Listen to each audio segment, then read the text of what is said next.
కేంద్రంలో ఉన్నటువంటి వ్యవసాయ శాఖ మంత్రి వారు.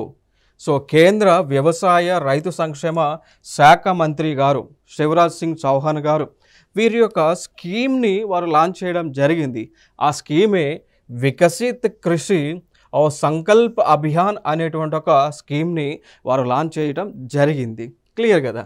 సో వికసిత్ కృషి సంకల్ప్ అభియాన్ అనేటువంటి స్కీమ్ యొక్క ఉద్దేశం ఏంటి అంటే ఇక్కడ భారతదేశంలో ఉన్నటువంటి సైంటిస్టులు కావచ్చు, వ్యవసాయ శాఖ శాస్త్రవేత్తలు కానీ, లేదా వ్యవసాయం పైన అనుభవం ఉన్నటువంటి పరిశోధకులు కానీ, రీసెర్చర్స్ కానీ, ఎక్స్పర్ట్స్ కానీ వీళ్ళు అందరూ కలిసి రీసెర్చ్ చేసి తెలుసుకున్నటువంటి అంశాలను రైతులతో పంచుకొని, సో వ్యవసాయం చేసేటువంటి రైతులతో పంచుకొని ఏ విధంగా వ్యవసాయ అభివృద్ధి సాధించటము, ఏ విధంగా వ్యవసాయం యొక్క ఉత్పత్తి పెంచేటువంటి కార్యక్రమం చేయటం అనేటువంటి సంబంధించినటువంటిదే ఈ యొక్క పథకము. దీని యొక్క ముఖ్య ఉద్దేశం సింపుల్గా ఈ పథకం యొక్క ముఖ్య ఉద్దేశం ఏంటి అంటే భారతదేశంలో ఉన్నటువంటి అగ్రికల్చర్ ఎక్స్పర్ట్స్ అందరూ కూడా అగ్రికల్చర్ ఫార్మర్స్ తోటి అయ్యప్ అయ్యి అగ్రికల్చర్ ప్రొడక్టివిటీని పెంచడమే